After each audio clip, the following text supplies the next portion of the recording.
always wonder about the little there's like a little space in time where it's like, are you live? Are you live? I mean, we could be live right now. I don't think so. I'm just kidding. It's already 23 seconds. We are now, yeah. Yeah, it's real weird in that, you know, you start the live stream like 10 or 15 seconds in and you're like, I don't know, am I? So what you gonna do? Yeah. All righty. Anyway, guys, we're gonna do an unboxing here, and LK is with me. Hello. And all these books are going to end up being in the auction this Saturday night, 8 p.m. Eastern. And I actually put a little question. Do you think this is a good box? Do you think this could be a profitable box? Which is kind of weird because you have no idea how much I spent on it. So what number would you put on this? I think that would be kind of cool. Hello to Aloise. What's up? But we're going to go through these. I got this box. It was Marvel Bronze Age. Okay, let's see what I get. That would be kind of cool. I got some good, some 2s, some 5s. I got a lot of $2 books, some 3s and 5s, as well as a couple of big dogs. But yeah, I would love to see what you guys would put on this stuff. If you knew, like, the pricing is 2, 3, 5, 8, 10, 12, you know, so forth and so on. But unfortunately, for the first time in a long time, I got what I would consider 50-cent books, starting off with Captain Canuck #3. Let me change this here. Now, normally, this would be a $3 book, maybe a $5 book. Captain Canuck, yeah. Yeah, it's the 1970s. Unfortunately, right there, you could actually see. Maybe I could get. Oh, right. Well, is that right, right here by your shoulder? Yeah. Mm-hmm. So I figured, okay, yeah, let's put that in there. Also, once again, 50 center. It's Marvel's Greatest Comics #42. Now, this reprint's an awesome freaking issue. This should be a $2 book easy. But you can tell by the spine there that this one, it's going to be 50 center. Now, maybe the bidding brings it up to $1 or $2. Who knows? A little more modern here, but we've got Marvel Tales featuring Spider-Man. This is issue number 278. Which should easily be a $1 book, but it's got all sorts of water damage and such. So yeah, we're going over some 50-cent books right now. That I'm just kind of a little irritated that 50-cent books even made it in. Hey Jay, what's up? Here we have a Charlton comic. Once again, it's got some water damage and some other troubles, but this is called Dragon Wheels.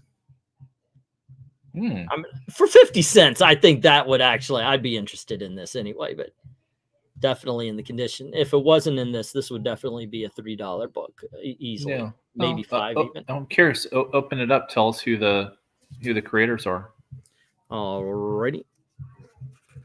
Let's see. It's 1972. Holy crap! I was only 2 years old.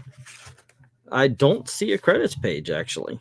Let's see. I'll open up and show off the. Show off the art and everything. And this is what it looks like. There you go. Okay. Yeah, but we're still on the 50 centers. Yeah. Fairly standard for that era. Yeah. Yep. Let's see. Next up, we've got Daredevil #301. Which, by the way, I just got last week. As a matter of fact, I put a Bronze Age Daredevil up with very similar cover. I didn't know this cover was an homage to a past one. But that's issue number 301, and it's got some water damage at the top. It doesn't go all the way through it. It's easily. I mean, you look at the pages and they're damn near perfect. So no worries. The color's great, but it's all over. Same as this one. This is Spectacular Spider-Man number 165. There you go. What's up, Eric and Boyd? Next up, we've got Archie Comics, and this one is issue number 186. Let's see. Any good Archie puns here? About the sitar. Oh, curing it. Ha ha ha. There you go. And right there, as you can tell, that's why it's going to be in the 50. Well, now this is a Silver Age Archie. Maybe I could pop it in the dollar bin. It's another case where it's the cover that does it. You know, yeah. The book itself, the interiors are pretty good. Alrighty, and this one was kind of sad, man, because I could tell there was a little something, like a little tape. Maybe I could just use my thumbnail to scrape it off here, but then the way no, what happened is there'll be some pictures, right? And it's in order to entice you. Oh, wow. Okay. This is a collection I want to get. All right. And it shows this part of the book, and it had tape over there. I literally just now the tape off. So this would be awesome. Yeah. But this part was hidden. Oh, yeah. This is a Black Panther #2. Once again, probably could put this in the dollar bin or dollar box, and or you know what I'm saying, a dollar lot and get it. But this one, because look at that, the interiors are excellent. But hey, Cartoons and Comics. But this one's going to also be in the 50 centers. And then this one kind of made me cry as well, because look at this Web of Spider-Man annual. I saw it. Okay, yeah, that's cool. That's at least $1 or $2. And no, it's got water damage, but yeah, not if you open it. So there you go. All righty. Next up, once again, we're okay. Now we're to the good books. Now we're to the ones that are okay. And we have Web of Spider-Man issue #43. There you go. And I am appreciative of any Spider-Man, although I noticed Spider-Man does not sell as well as I would have thought. Scarlet Spider Unlimited, and this is just, I do not know if there's a number to it, but I cannot see it. Oh, #1. It was, yeah, I was going to say it was either a one-shot or very, very few issues, I believe. I mean, this was the, yeah, I mean, that was definitely the era where Marvel was cranking out they call them their unlimited books. They were like quarterly, annual things. Let's see. Then we have issue number 415 of Amazing Spider-Man. Okay. I kind of dug that costume. I mean, it's not the iconic one, and I'm very much in favor of keeping the iconic. This is issue number 501. This is Straczynski and John Romita Jr. There you go. I do like that cover. Although they don't let this part breathe because of the barcode. If he picked up the image, just so you could see it's a taxi, you know, that kind of thing. The checker, you don't really need the sign. So if you like lifted up the image just a little bit and let the hood absorb the barcode, then most of like right here in the middle would be the windshield and the reflection. I think that would have been a little bit better, but I do like the idea of that cover. But what do I know? I am not an artist.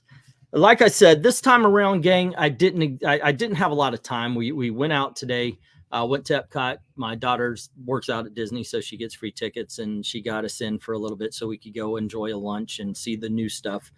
I got home. The boxes weren't there. They literally arrived like 8:59. It said between 4 o'clock and 9 o'clock. So they waited until the last minute. All righty. We have Spectacular Spider-Man issue number 237.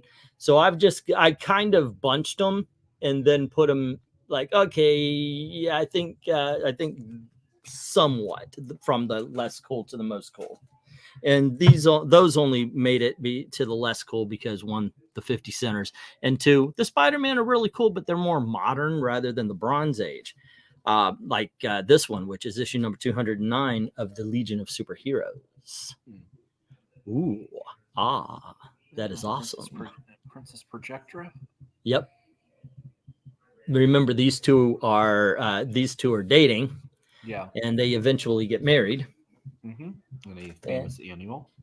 Yep. And of course, that leads to one of the greatest Legion of superhero stories of all time. Hey, Undead Quinn, what's up? Next up, we have issue number 333 of World's Finest. Oh, it's the Sandman. Oh, wait. There you go. And that is a very nice copy. I do have to go tomorrow and get some bags and backing boards, or just raid the ones that I have off the books that are there. Eventually, I will have to make the jump. All righty, Mr. Nerdy Texan Accountant. We've got issue number 452 of Action Comics. Or Eric and Boyd. Actually, he's one of the Superman buyers as well. Competing, and also a Green Arrow and Black Canary story. Okay, cool. We have issue number 300 of Superman. I love that cover. This is not a 2001 book. There you go. But imagining Superman in the future. And if you don't have it already, we have The Death of Superman trade paperback. This is one of the original printings. Okay. Oh my gosh. I used to have a flea market store. There was this huge flea market down here in Sanford, and I would sell comics there. And what I would do during the Death of Superman, people were going nuts. So before I went to the flea market, I would stop by all of the convenience stores and grocery stores on the way up and pick up whatever issue comes out. This, I picked up about 10 or 15 copies, and I sold them so freaking quick. The last one, 2 people got into a bidding war with me. I ended up selling one of these for $15. They're freaking mass produced. And I don't know.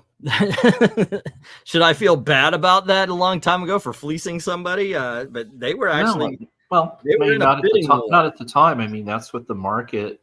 That's what the market bared. I mean, they were talking to me. Now I've got a few of these that did not sell, so I don't know if I'm going to put these in the auction or if I'm just going to bunch them with the stuff I'm about to put on eBay. But here I've got Kid Colt Outlaw, issue number 189. These just nobody's interested.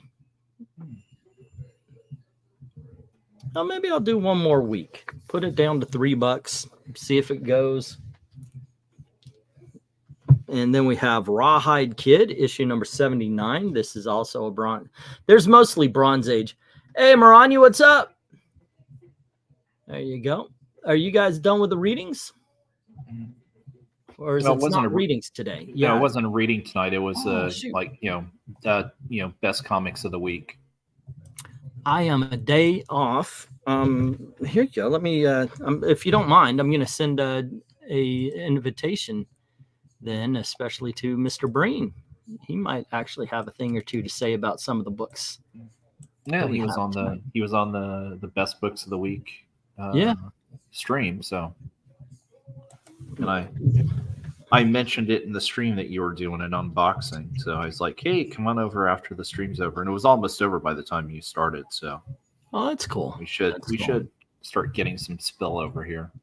Well, that's nice. That would be kind of neat. I am in such a gelled out mood, man.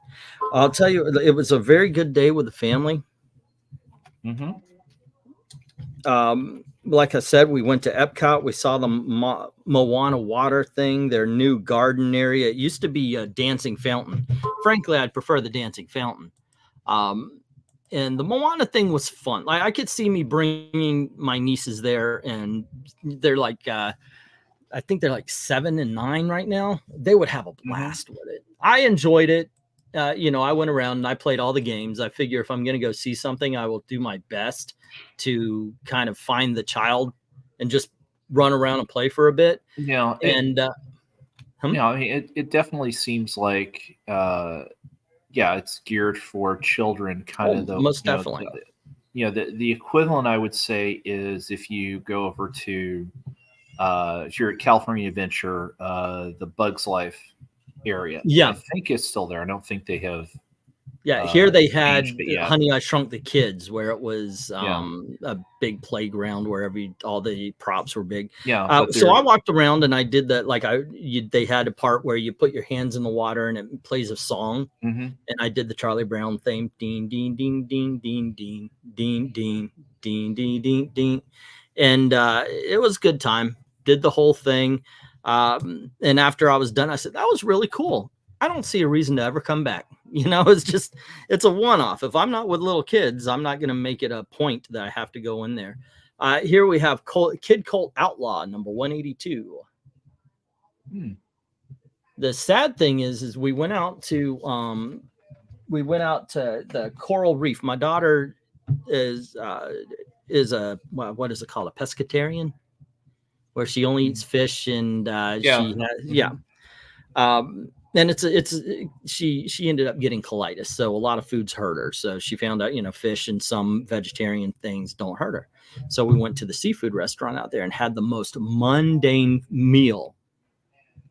And we had to save for this, and it was not worth it, in my opinion. Here we have Kid Colt Outlaw number 138. This, I think, might actually make the 50 centers. This is rough. That's yeah. rough. Well, definitely the sides are looking beat up, but either that or it's a buck. I mean, it is a silver. Then again, though, yeah, it is a 12 center. He might just look it up and see. Yeah, I think, but I don't think that's going to be more than $1 on that. Like, even if I put all the others together, it's the same as this one. I mean, this is a 12 center. I think I could probably get a buck, but I wouldn't to ask for more than $1 for this. This is Kid Colt Outlaw issue number 135. All righty, what's up, Ash? Oh, I love seafood. That is, I had the, but my wife wanted to try 2 dishes. So she got the one that she wanted, and I got the other one she wanted. So, but it's okay. I love Indian food, and this was a harissa chicken. It's just, it was a Disneyfied. Like, if you get it at an Indian restaurant, this thing could, it could blow you up. Not so at Disney. Here is Rawhide Kid, issue number 66. Once again, a rough copy. Yeah, that's especially that line going all the way down the middle. Yeah. There you go. All righty. And finally, we have this one. I think will definitely be in the $3, maybe $2. I'll have to get it out of the bag here, but this is Western Team Up, and this is issue number 1. And it's the Rawhide Kid. Hey, see, Eric should be here for that. And the Dakota Kid. There you go. I had no idea that a book called The Western Team Up existed until I opened the box and pulled that one out. All righty. What's up, guys? I'm a seafood diet. I see the food and I eat it. All righty. Where are we going next? There we go. Bum, bum. I've gotten a couple of these Marvel Classic Comics. This is Marvel's version of Classics Illustrated, which makes me think, hey, wait a second. Is there an artist out there? Let's start a Kickstarter. We could do these things. I think that would be kind of fun. Let's see. Marvel Classic Comics number 4. This is 20,000 Leagues Under the Sea. That is kind of... I dig on these kind of books. I really do. I like the Classics Illustrated. Well, and once again, too, they usually put good artists and writers on those books. Well, this is learning from Eric Breen. This looks like Gil Kane. This is Island of Dr. Moreau, which I think I may have had in the past. This is issue number 1. Oh, this is number 1. There you go. All righty, and yeah, I mean the art is fine.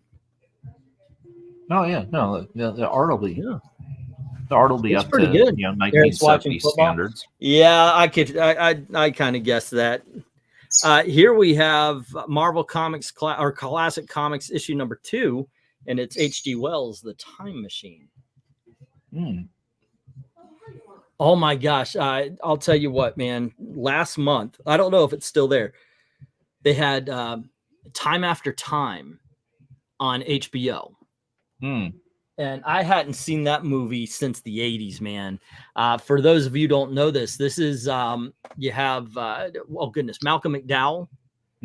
He plays H.G. Wells, and David Warner is Jack the Ripper. And they're friends. And H.G. Wells doesn't know Jack the Ripper his friend is Jack the Ripper until the cops show up to get him at his house. And this is after he said, I invented something. He shows off this time machine he invents. And Jack the Ripper uses it to go to the future, 1980.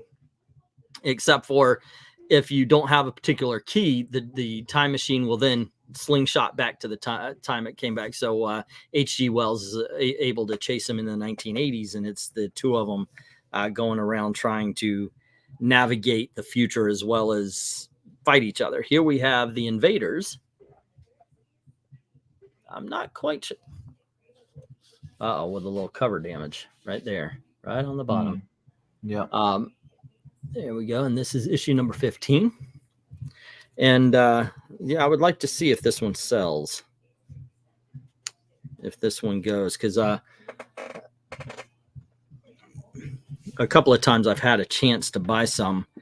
This one is Logan's Run, issue number 3. I've never really delved into Logan's Run as a comic book series. Have you ever read this? I haven't read that. Well, I mean, so this one here, I mean, at least initially, it's the adaptation of the movie. Yeah, so like the first few issues. Yeah, so like issue 3 there, that looks like it's towards the end of the movie. So this is Champion Sports number 1, the kid who beat the Oakland A's, the little racer, and the first hurdle. There you go. Well, I mean, today it wouldn't take much of a kid to beat the A's. So, next up. Oh, I didn't put these in numerical. Oh, yes, I did. Okay, there's only 3 issues of them, but we've got Thor in his 250th issue. They say that's the 250th special issue, but it is not a double-sized. There you go, or spectacular. It is spectacular, and it's only a quarter. Well, it's going to be a little more than that. Here we have issue number 265.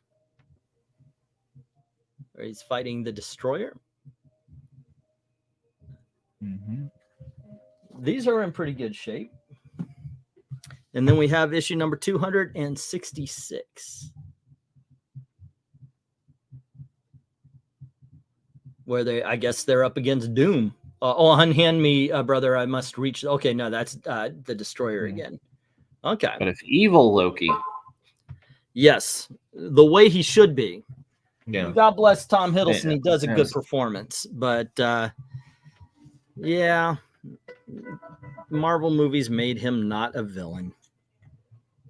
Okay, and here is, I know we've had this series on. I don't know if we've had these specific issues. This is DC's, this is one of those, what do you call it, reprint things. It is DC Superstars of Space, issue number 3, where Adam Strange is taking the lead, but you also have Hawkman, Gardner Grail, we all remember him, and Lyle, Space Commando, and Knights of the Galaxy.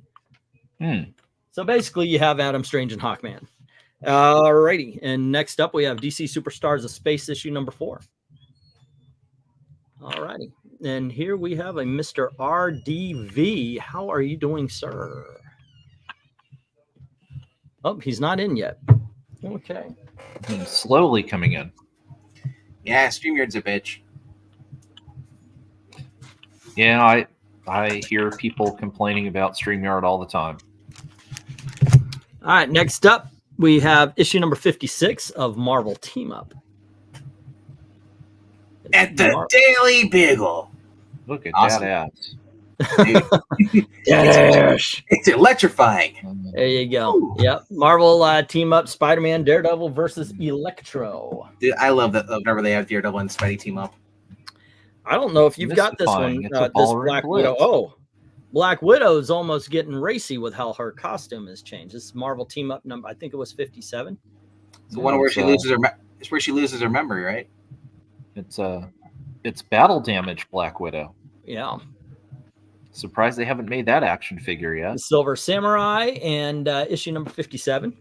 Or Marvel's version of Shredder. And then we have issue number 68 where Spider-Man teams up with the Man-Thing. Yeah, let's see. You had that one previously, I believe. Yeah, Or not actually too long ago. Yeah, although I picked that one up at the show a couple months ago. Nice. You're dead to me. No, okay. So we, yeah, it's like what Jay, I think it is, that's getting into Valiant. Remember when I had all those Valiant comics and nobody was buying? I think if I looked in, maybe I've got a few issues left of like He was on the Shadow channel. Man or something like He was that. on the channel tonight. He was saying, he's like, "Is it okay if I bring back issues to the Thursday night?" I'm like, as long as it's not all Man of War. All righty. We have issue number 63, which is Marvel Team Up and Iron Fist.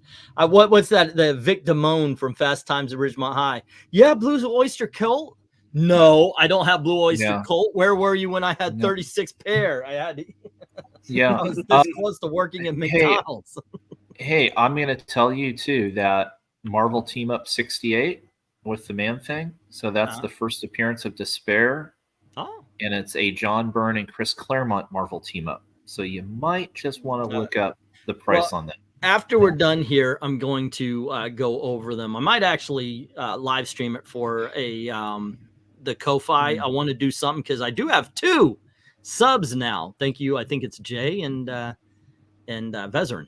So I've got to do something. I've got to do something for that, and I'm going to start doing videos in advance because for them and such like that. So and clip these. Your most ones you're most excited for, like the your books. Well, I think the way I'm going to do it for the Ko-Fi is I'm going to let you know how much I paid and actually see if I can get because get the money. I was talking about advertising. Oh, I get it. Yeah, that's actually a good idea. Yeah. Okay, so your shorts. Next up, we have Marvel Team Up 61. We can't use shorts on this because we always talk about stuff. You can use shorts because you're in Florida. Once you're in Indiana, you can't. Oh my Lord in heaven! I do not own pants. I thought I owned a pair of jeans today, so I put them on. I'm walking around and I'm like, Gail, I think I'm wearing your jeans. Next here we year, have issue number 62, and this is Ms. Marvel. Next year for Christmas, I'm gonna send you a pair of pants. Right. There you go. Okay. What's this, a winter hat? And then we have issue number 69 of Marvel Team Up, and this is with Havoc between the Pharaoh and the Force. Dun, dun, dun. I remember that guy. That's Scott Summers' useless brother. No, he's not useless, but all right. I was very happy. I don't know if I should do them in reverse order, but I was very happy to see this because I was kind of surprised to find out the first issue is double size. It's like an annual. But ladies and gentlemen, I give you the comic you have been looking for. Even if you do not understand, you have been looking for it all your life. But this is Man from Atlantis, #1. Oh. Quick, go get it signed by the actor. He kind of sort of looks like Patrick Duffy, but maybe not. Yeah, a little bit. Go to a con and see if you can get it signed. Yeah. Oh, wait. I'm dying to know. Open it up and tell us who the creators were. Who got the privilege in the Marvel bullpen of writing and drawing that? It was Bill Mantlo. There's a name on this, dude. Yeah. Well, I mean, again, if we go and look, I mean, Sutton and Trinidad are the artists. Okay. With Archie Goodwin editing. Look at this, man. I'll tell you what. You gotta love the Bronze Age art. It's one of those things now. I mean, where you look back, and I mean, there's basically, not hardly any no names, that were in the Marvel bullpen in the 70s. So I mean, that's what makes, these oddball ones like Man from Atlantis or the Logan's Run, interesting because they still had solid creators on them. Okay, I would like to point out that this is a 1970s book. It's a adaptation. This isn't one of their main books. This is probably like 3rd or 4th tier to Marvel at this point in time, if that. And that's the level of art they're getting. Maranya is claiming deja vu, like you've had this book before and sold it. Okay. It says 9 size bonus issue, so maybe it is. Now, buy this book and then watch the TV show on Tubi. Yeah. I watched it when I was a kid. Here is issue number 2 of Man from Atlantis. There you go. Yeah, this is mainly a Bronze Age box, which means most of these books are going to start at the $2. Some might go higher. Some, of course, as you've seen, will hit the dollar end. But here we have Marvel's Greatest Comics, number 59. Of course, reprinting the Fantastic Four. I like Psycho Man, by the way. I don't know why, but I always liked Psycho Man as a villain. He really didn't become a fleshed out character, became a father, became Psycho Dad. There you go. Psycho Dad. The Attack of the Daily Bugle is reminiscent of something I ran in RPG in season 2. And Eternal Warrior is his jam, he is saying. Here we have Marvel Greatest Comics issue number 60, The Thing. No more. Dun, dun, dun. Okay, what was Psycho Dad from? Because now I'm Married with Children. Oh, okay, that's it. The single greatest family comedy of all time. Yeah. You cannot change my mind. Next up, we have issue number 58 of Marvel Greatest Comics. One sick dude said he bought those Man from Atlantis off the newsstand. Ah, that means you're old.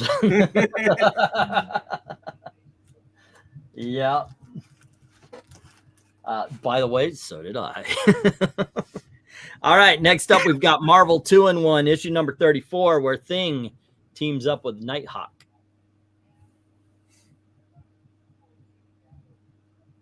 And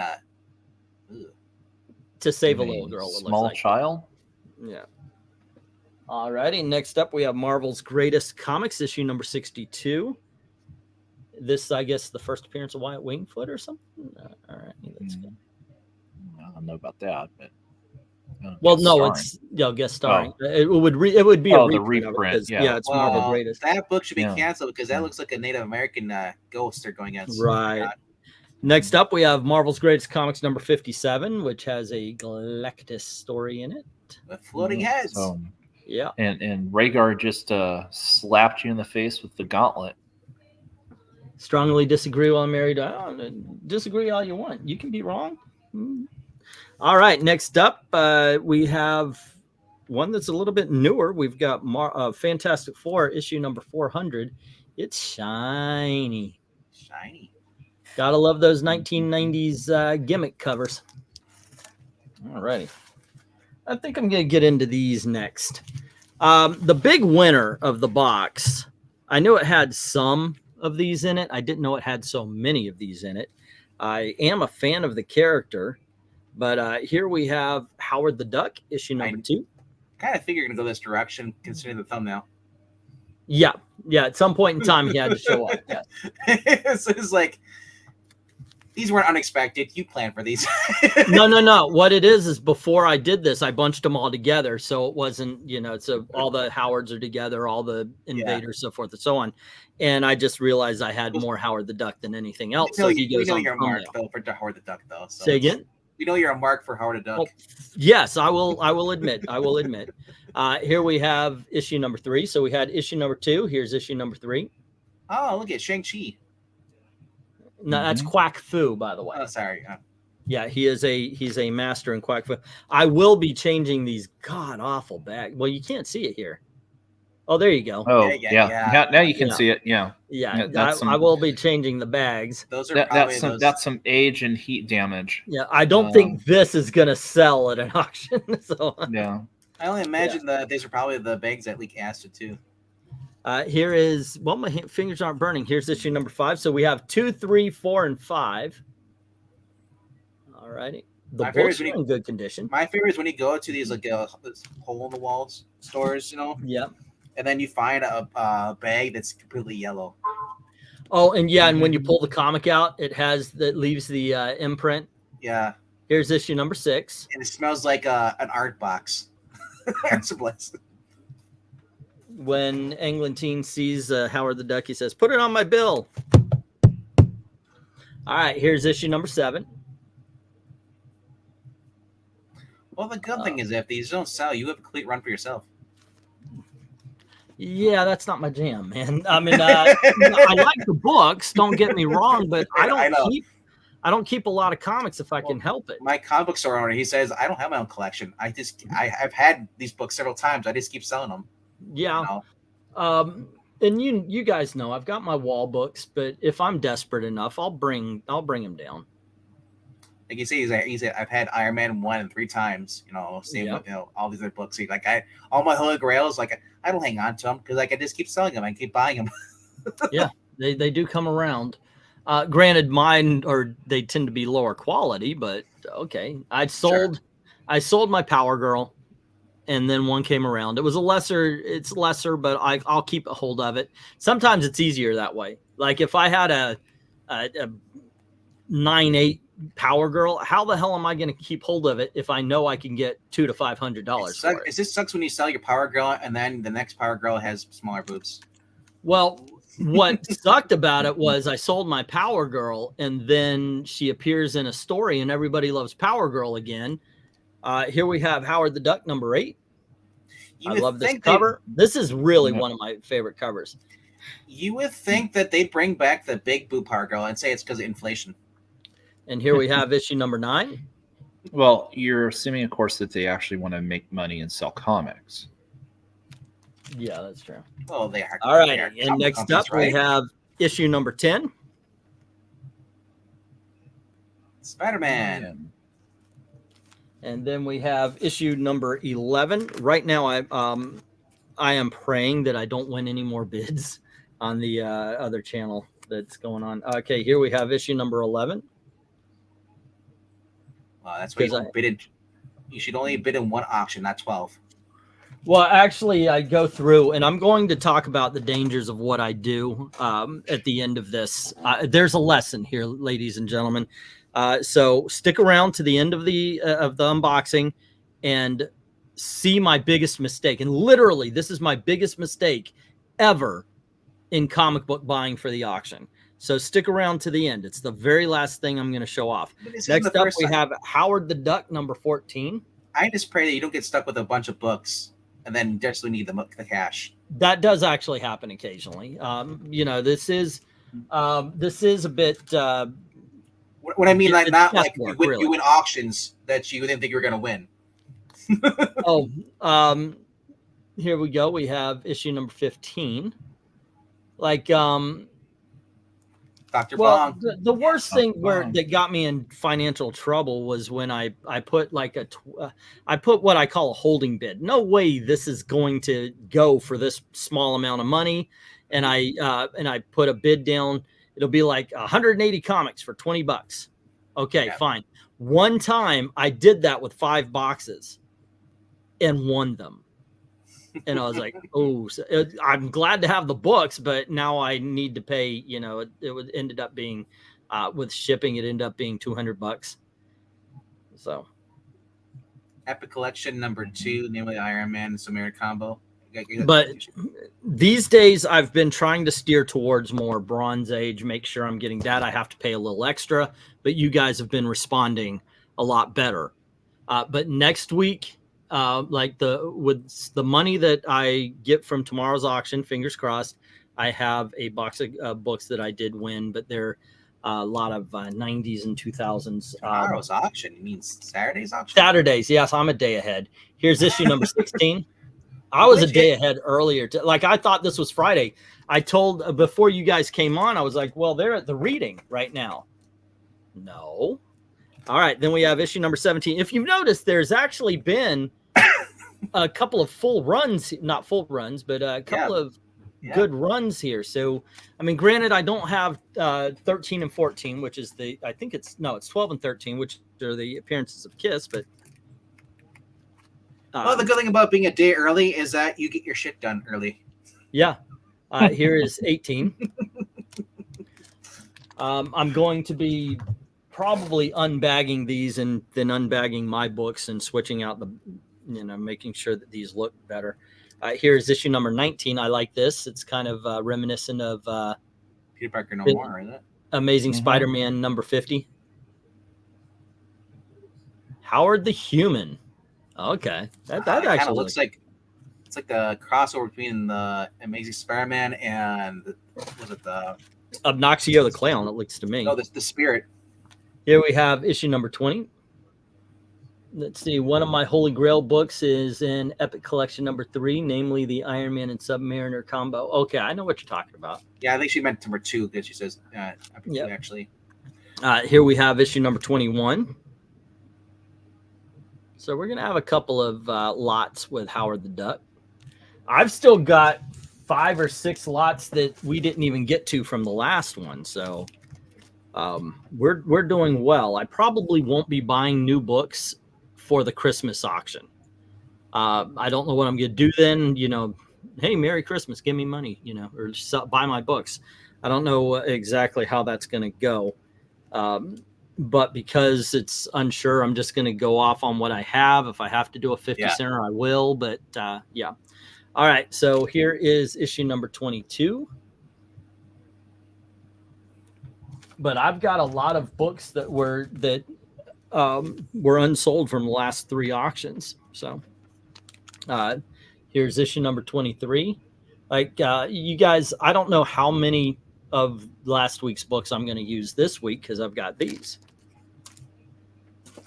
Okay, and then we have issue number 24. Boom. But the auction will be at 8 p.m. Eastern this Saturday. And what should I say about them? You know, come on in. It's what are the 3 books that are? Is there any books going to be for giveaways this week? I will get to them. Okay. Yes, I do have a couple of giveaway books in mind. I didn't know if I should do the Man from Atlantis because I thought that would be kind of cool, but I definitely have one in mind. I'll show you when I get to them. But here's Howard the Duck number 25. And yes, that's been a new thing that seems to have hit it off. Last week, I hit a gold mine. So I put up a couple of autographed books. One autographed by Neil Adams and one autographed by Walt Simonson. I wasn't the biggest fan of the condition of the Thor book that was autographed, but I'm giving it away, and I'm giving away the autograph more, you know. But it was the first appearance of the time variants, and the Neil Adams was Batman Odyssey #1. Wow. And the one that didn't go was Marv Wolfman's autograph on Crisis on Infinite Earths. I think that was something. But here we go. We have Howard the Duck number 26. Is there a Christmas issue? There is not. Oh. That is also something I am looking for. I'm looking for Christmas books. I found the greatest looking Lone Ranger number 79 from 1955, and I bid on it because the bid was like an hour away, and from ending, and it was at like $4 or $5. I was like, holy shit! And I put $7 on it. All right, and then I got busy doing something. I missed it, and I lost it by 50 cents. I hate that. I hate that. I should have gone 10 or 15 bucks with shipping, and at the 750, it would have been $15. I didn't want to overspend because I knew I was going to do it as a giveaway. And so I said, no, I'm going to find this book. Every other freaking book is like 20 to 40, 50 bucks. So, and here we have Howard the Duck King Size Annual #1. My shop is doing another half off sale. Oh, that's nice. October, December, and then I think he said May. All right. Yeah. Here we've got some books that are going to be in the $2 lots, but I don't know. You tell me, because these are something I've never had around before. We've got Omega the Unknown. Oh, it's not the one that this went for like a.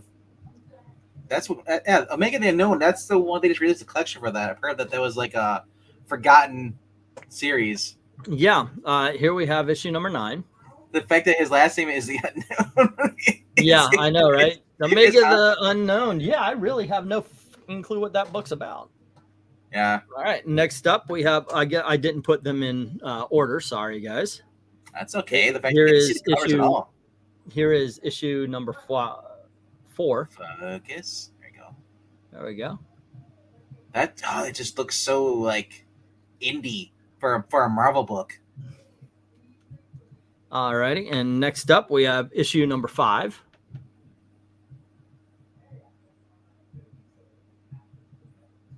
There we go. It almost looks like it's a kid that transforms into a superhero. But then, like I said, I'm just going to base off the little the floating heads in the corner box. Well, here we have issue number 3. So he was actually in the Marvel Universe. I thought he was one of those like Conan things, like Claw from DC. But he's actually a superhero in the Marvel Universe. Here's Omega the Unknown, issue number 2. BREEN mentioned that, yeah, he was like a short-lived hero, or that it came, and then he just kind of got swept under the rug. Yeah. Here's issue number 6. power wrench. Yeah. And speaking of swept under the rug, everybody was excited for him until his movie came out. Here's Shang-Chi, issue number 36. Oh, don't look, guys. Cancel. Canceled. There you go. He just has jaundice, that's all. And here is issue number 37. Paging, Professor Pixel. Paging.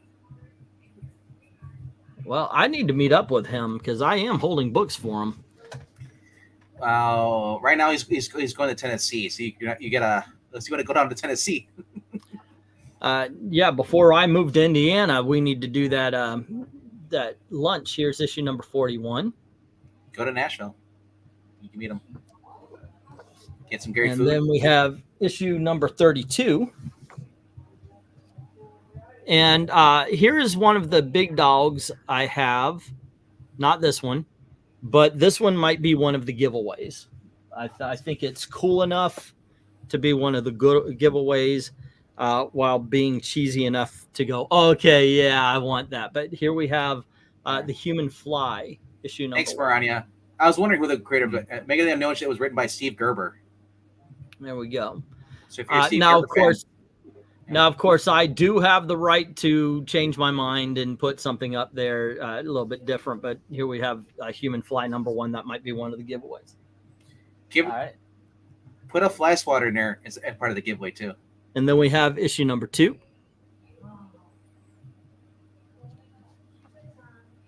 And because I would like to actually make money sometimes on the big dogs. And here is issue number 4. Ash, we don't call him. He's the governor of Kung Fu. We don't use that word anymore. That's a racist word. And next up, we enter the lost world of the Warlord, and this is issue number 2. See, when Superman and Warlord came out, I was like, "Oh, they're having Warlord Superman," but it was I misread it. It was War World. There you go. Yeah. No, Vita Messia is before Tom King decided to turn him into a decrepit old bitter man. Oh, and Danger Street. I have not read that yet. Okay, next up, we have issue number 5 of Hercules from DC Comics. Yeah, we should mention too, it's the Tom King book that Eric liked a lot. Up until a certain point. Yeah, just like me. I like Ta-Nehisi Coates' Captain America until a certain point. Until a certain point. Next up, we have Hercules. This is Hercules Unbound, and this is issue number 2. Just hopped in and races the first day here. This is most definitely Angle Teen's channel. We try to entertain. Next up, we have issue number 3. And once again, all these books are going to be in this week's auction at 8 p.m. Eastern on Saturday night. There you go. And next up, we have issue number 4.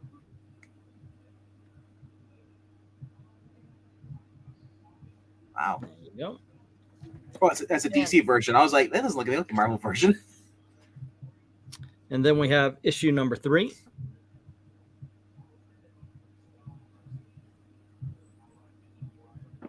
There we go. Dun, dun. So we have issue number 4 again. So, okay, I got 2 copies of this. Well, and he has 2 copies of 3, too. Okay, well, there you go. But maybe I'll do them as a set because here's issue number 1. Because I think I did have 1, 2, 3, 4, 5, and 6. So there you go. Fun times. Let's see. Alrighty. Yeah, Maranya was saying, count your Omega the Unknowns. If you've got 1 through 10, you have the entire run. Yeah. Okay. Yeah, I don't know if I have all of those. I think you had like 4 or 5 though. Jackson, I mentioned you favorably. Jackson Raker. Hello. All righty, let's continue. Once again, doing an unboxing here. All these books are going to be in the auction 8 p.m. Eastern on Saturday. These are, for the most part, all Bronze Age. Yeah, there's some D-listers and such like that, but let's face it, you haven't read them. Give them a try. Give them a try. All right, next up, we've got Cole the Destroyer, issue number 17. we go. You went from conquering to destroying. Yes. And then we've got John Carter, Warlord of Mars, issue number 3. I could put these with the other ones that didn't sell. I guess that's Kane, right? I don't know. Gil Kane. I think my mind goes to the Cain and Abel for some reason right away. I kind of figured. You're looking at it going, what? Next up, we have John Carter, Warlord of Mars, issue number 5. There's Cain and Abel, Cain and Undertaker. And then there's Eric Breen's favorite artist, Gil Kane. One Omega story completed in that would be a question I'd say Eric could answer. Eric, come on in. And then we have John Carter, Warlord of Mars, number 6.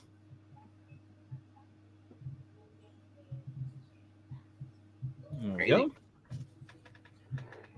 And we have Conan the Barbarian, issue number 50. Nice. There you go. You're not. Yeah, I noticed there's a lot of interest in Conan up to about issue 100, and then nobody cares for the older stuff. Did they stop putting hot girls on the cover? I guess, I don't know. But here we have Marvel's Tarzan, and this is issue number 6. Well, I mean, if you look at those ones post 100, you know, they have usually the yellow and purple backgrounds, and they just lost, at least cover wise. I mean, they lost the look of, you know, the old style, you know, fantasy adventure look that they had. Here's a giant size 50 center for Tarzan. This is issue number 238. Well, it's the same thing with Detective Comics. You know, or any of these, they start getting these ugly logos. They change the logo. And this, yeah, like I get what you're saying, because there used to be an edge to the books, unfortunately.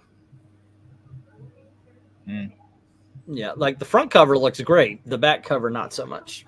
It's generally why you get them for cheaper. Yeah. Here I have Tarzan Annual number 1. This one actually looks good, both front and back, thankfully. I think you've had that one before. Or oh yeah, I've actually had a full run of Tarzan. I'm pretty damn sure at some point. Or maybe the older version of that. That's a homage to something else. Here we have issue number 5 of Tarzan.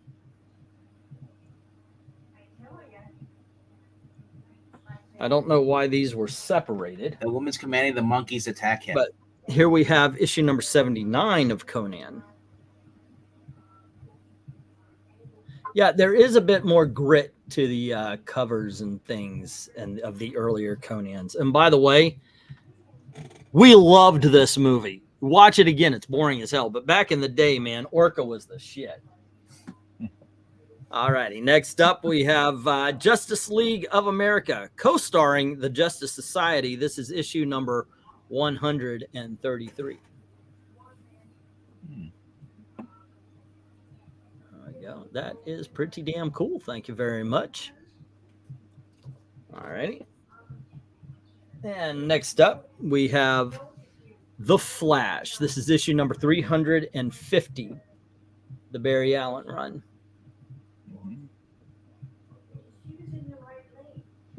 There we go. Or just underrated, in my opinion, says MK. Cobra! This is issue number 1.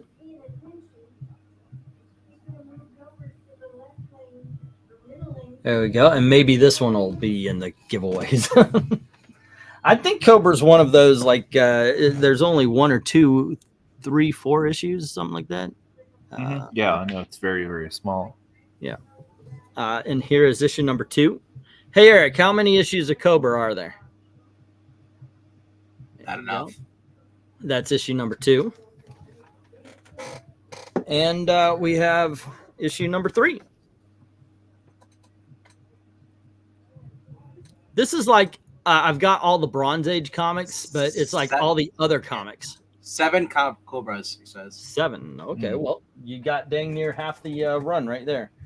Next up, we have Amazing Adventures featuring the War of the Worlds, and this is issue number 36. Nice. With Killraven. He actually got himself a 7-Eleven cup. Oh, I'm thinking of Kilroy. It's my bad. And here is issue number 37. Yeah. Anyone see Jaws 3D, Jaws 4? Yes. Yes, I have. That cover's so weird. What is the guy on the left side doing? The bald guy. Controlling the spider.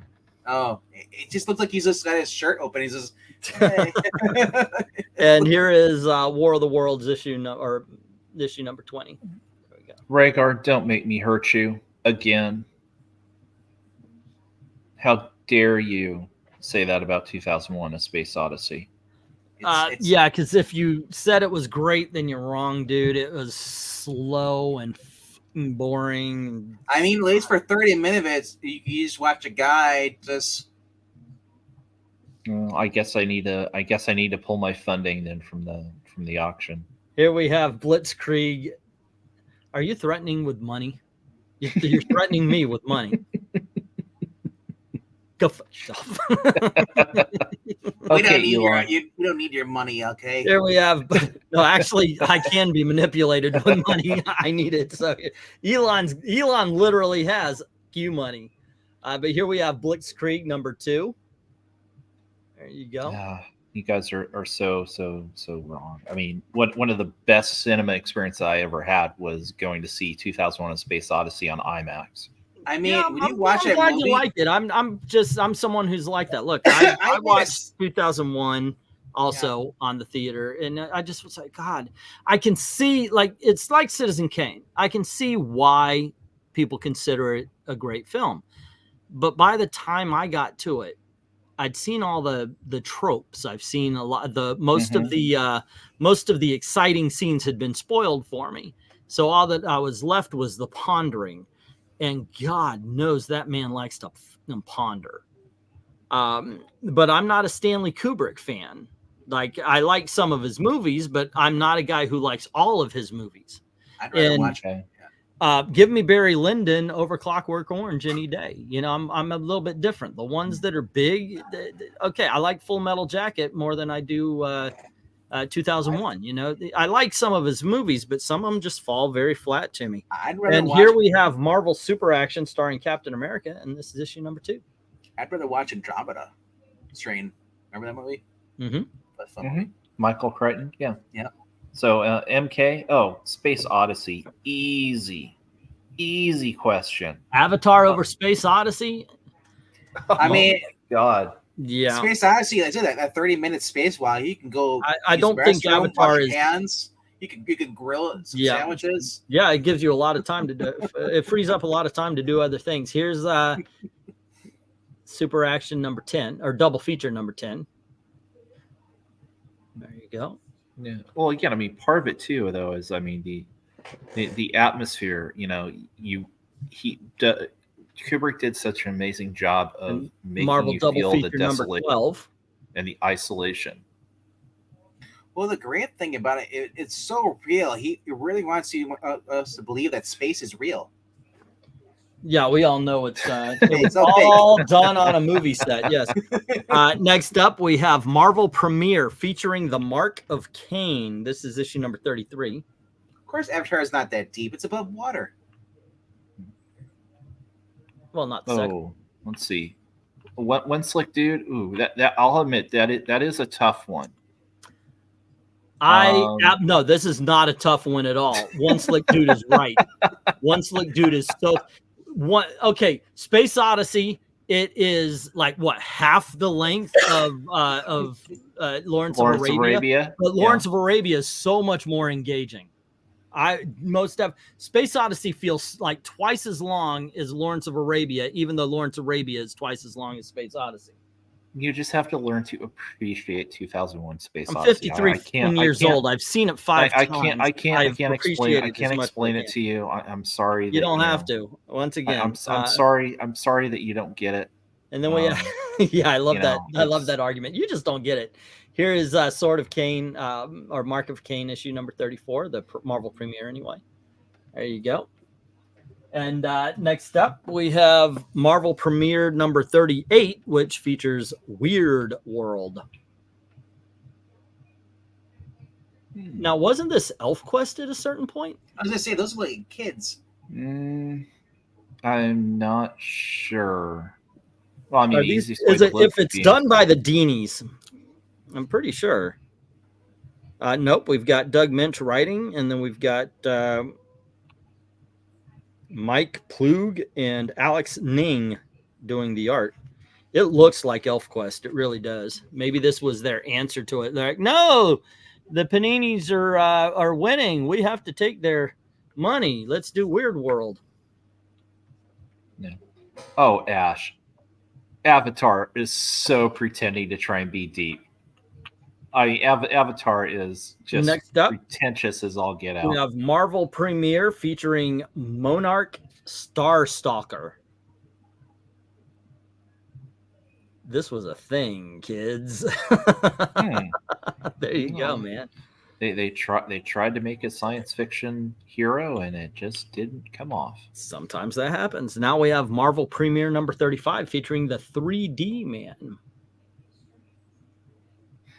There you go. Devon, get the tables. I actually dig on that, by the way. Yeah. Now that might be his first appearance. Yeah. Something to check on, and something else I know gets interest, so I have to look at this one too. This is Marvel Chillers issue number 2 with Mordred. Mordred the Mystic. There you go. I know I've been getting a lot of Marvel Chillers with Tigra, but not this time. We do, however, have Marvel Presents issue number 2 with Bloodstone. There we go. Oh, Elsa's dad. Yep. And then finally, from DC Comics, first issue specials. Unfortunately, not the Warlord, but we do have Atlas. Jack Kirby. I think this is like Jack Kirby's last hurrah before he bowed out. There you go. All righty.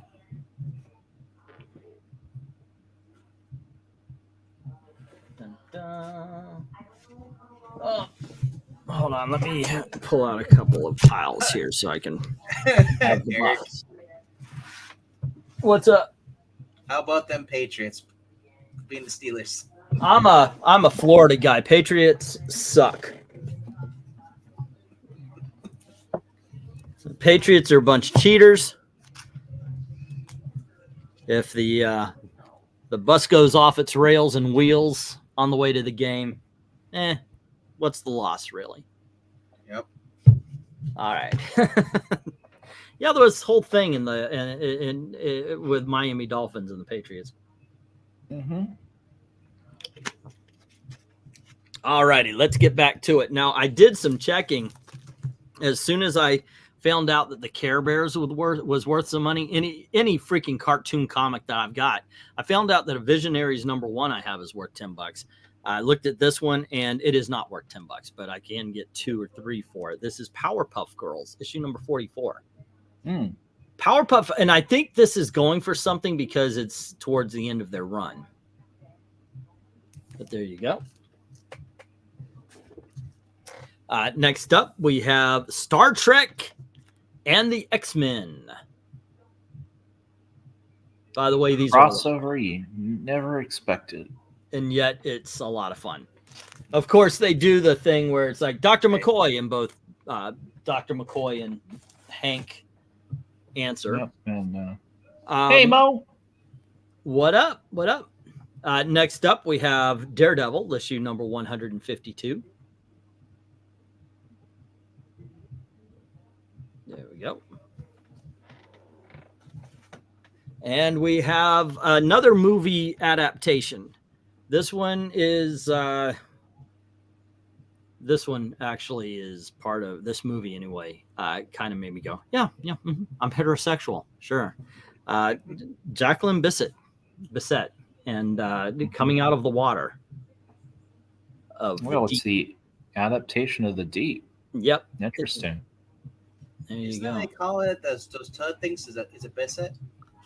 Huh. Hmm. No, just look it up. Look up Jacqueline her Bisset. in the deep coming out of the water. Just trust me.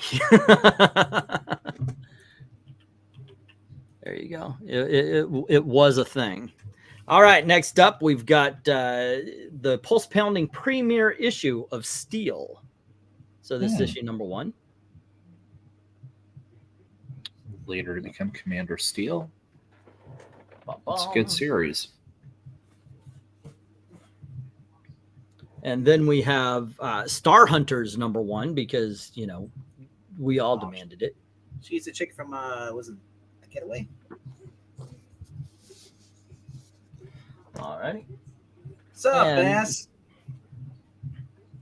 Hello, hello. How are y'all doing? Next up, we've got Black Magic. This is issue number 8 from the 1970s. Unfortunately, not the 1950s. But you got an evil Raggedy Ann or Raggedy Andy doll. Evil, evil child of the devil. The boy says it told him to destroy us. Now I'm going to give it back to the flames where it was made. Yeah. Dun, dun, dun. Yep. Not to be confused with Black Girl Magic. Right. I can't fly. Black Girl Magic. Yeah. That wasn't silly or stupid, was it? Still haven't seen it because I No. can't watch. Not at Alrighty. all. Next up, we have. I have to read this title. Sorry, guys. The Man Who Waxed and Waned.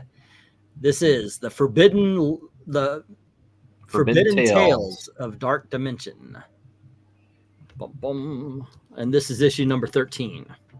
There you go. Next up, we have issue number 1 of Prez, the Teenage President. Nice. Hmm. Seen that at my shop before. Never knew what it was. There we go. Now this could be one of the giveaways as well. Yeah.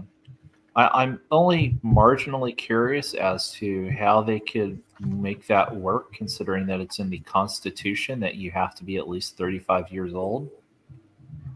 It's a comic book, dude. Well, I know, but it says Press of the United States, so It's a you've comic, gotta, dude. you've got to at least you've got to have the world building in there somewhere. So, All right. yeah. Here we have issue number 44 of the Teen Titans. The diabolical Dr. Light before he became a joke, and then of course we find out why he's a joke. And Norman Lear died 2 wonderful. days ago. Oh yeah. Yep. That's something. That's one of those things where like he was still alive. Next we have issue number 55 of the Defenders. And the more I read of the Defenders, the more I'm like, wow, this book deserves more love. Born 1922, died 2023. Wow. Mm-hmm. Next up, we have issue number 51 of the Defenders. This is a far more whacked out book than I ever thought before I started reading it. Next up, we have issue number 54 of the Defenders. Wow, 101 years old. That's crazy. There we go. And issue number what looks like 52 of the Defenders. A lot of Defenders. Yeah, yeah, I'm actually happy about that. Defenders is quite popular, so, and for good reason too. I think this is one of those things, you know, obviously you go through your Avengers, you go through the Captain Americas, the Spider-Man, so forth and so on, and Defenders is like the second tier. I think people are finding out about now. These are the books that they're like there's Avengers and then there's Defenders. Yeah, Gerber wrote the earlier issue, says Jackson Raykirk, and that's why it started out whacked. It didn't just start out whacked. It was that way I mean, like in the later issues, they're going after Mephisto and they're dealing with hell, a lot of Defenders stuff. would be Justice League Dark equivalent, right? Yeah, they ended up that way, yes. Yeah, I mean, sort of. I mean, because they really kind of became Doctor Strange's team. Yeah. Woke. Doctor Strange and friends. Woke. The Defenders issue number 53. Now the Red Guardian reborn. Will it be as friend or foe? The power principle. They just gender swapped him. There you go. Whoa. There you go. And gave him All big boobs too. Holy yeah, crap. well, they got it wrong. What you gonna do?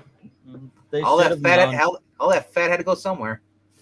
All righty, kids. I'm gonna do this one first, but we have issue number 6 of Beavis and Butthead. Now, I had one of these before, but this is also something that's gone up since the last time I had one. I'm very appreciative, but here is Beavis and Butthead issue number 1.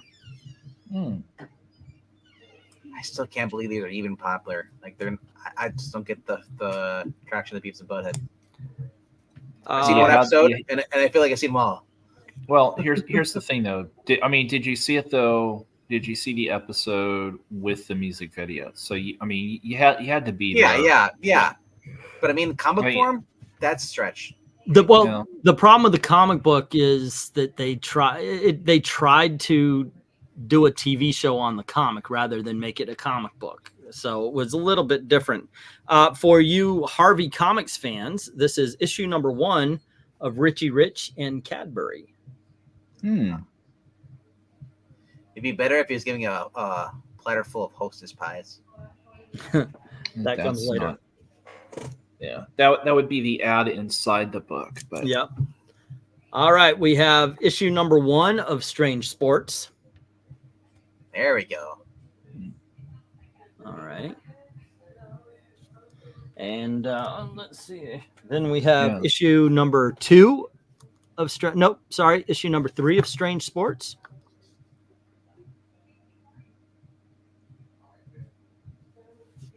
And there we go. And then we have a better copy of issue number 1 of Strange Sports. This might actually be one of the good ways, the giveaways. So there we go. Yeah, but I mean, the thing about Beavis too was, especially the early episodes of it. It was kind of like one of those things where everybody knew of a couple of idiot slackers and from their days in high school, like that. And again, part of the fun too was seeing the reactions of otherwise normal people having to deal and interact with Beavis and Butthead. So it was definitely a thing of its time. So, I know I watched a ton of it back in the 90s. Next up, we have Astonishing Tales number 22 featuring it.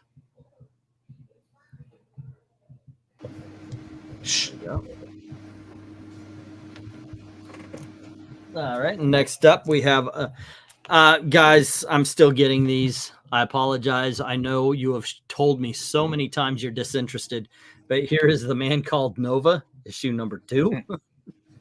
I think at this point I've got half the run. There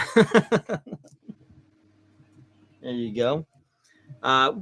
From DC Comics, adapted from the writings of Arthur Conan Doyle, we have Shakespeare. Not Shakespeare, but Sherlock Holmes. And what is the number on this thing? It's a modern Sherlock Holmes, though.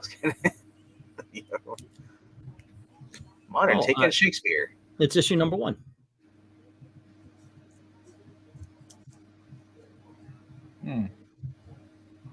Cool. There we go. Little problem in the corner there, of course. Yeah. There you go. Yeah, the DC logo should be in the corner, not in the middle. Right. That was it. So I do have a copy of Machine Man number 1 still, but now I've got issue number 2.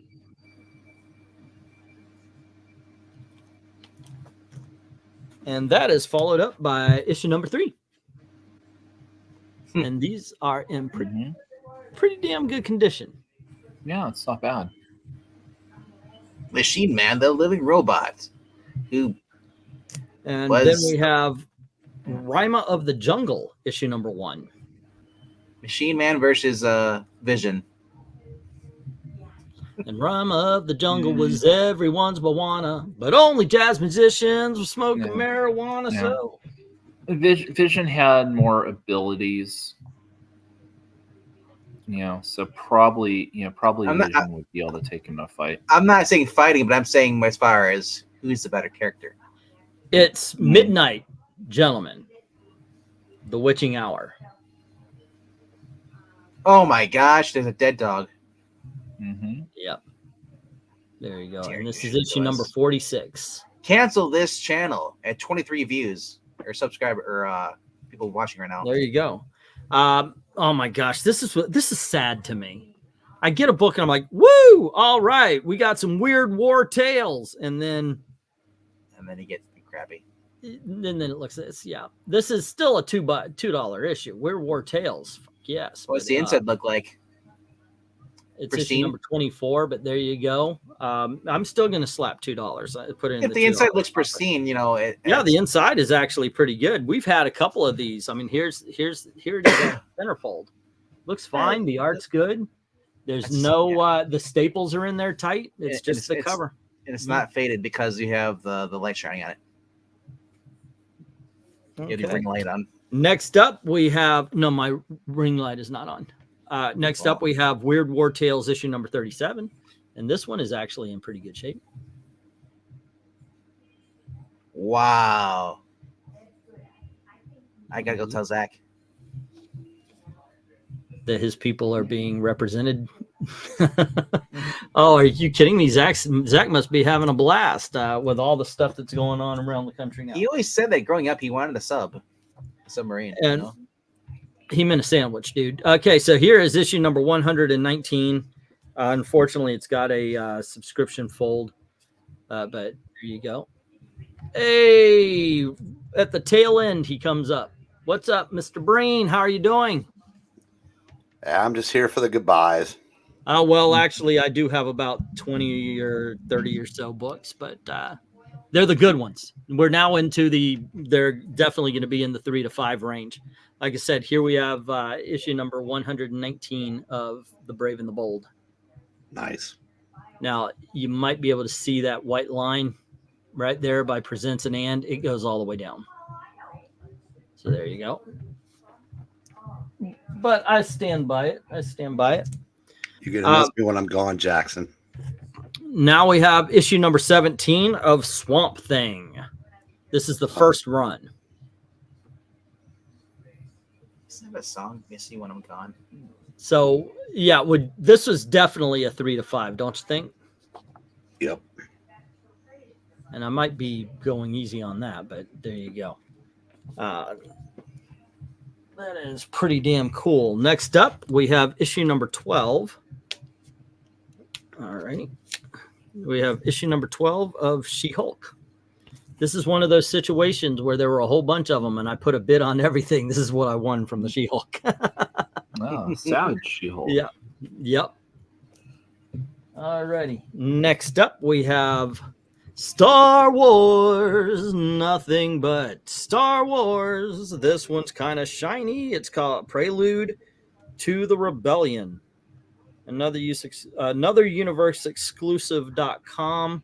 This is issue number 4 of 6. Okay, so that's a store variant. Yeah, but this is okay. Well, that might actually mean something. But here is Dark Horse Star Wars. Say you go for Bronze Age. I was gonna say this is kind of. Well, this would be 90s. Yeah. Or 2000, between 90s and 2000. It threw me out because like .com. I'm like, they didn't have internet back then. Yeah, it would be 2000 then. Yeah. But there you go. Yeah, there was some modern here. It's card stock. Yeah, it's Austin thinks that. Yeah, Austin likes it.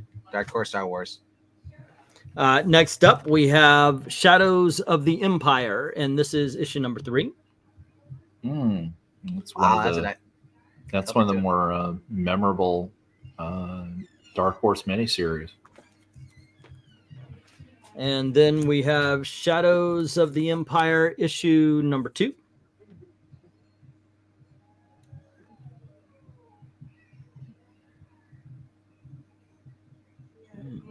But that's Hammerhead and the There you go. This also feels like cardstock. And then we have Star Wars, nothing but Star Wars. It's Prelude to the Empire again. This is issue number 3 of 6. And it's still also kind of shiny. Is it the same? Well, people? it's another. Yeah, it's another universe. There you go. The Coneheads. With the bag heads. The bag heads. The bag heads. All righty. Points to anybody who knows what that's from. And if you do, I understand why you're drinking. And then we have classic Star Wars Devil War World. And this is issue number 1. Yay, the barcode on the front.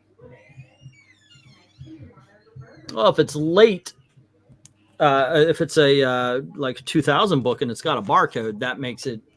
No, I'm just saying because it's when comics are putting the barcodes on the front like that. Yeah. No, it says direct.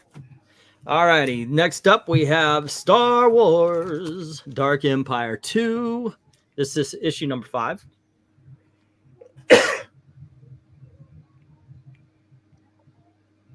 Yep. And we have issue number 4. Superman versus the Alien teaser in the back of that book.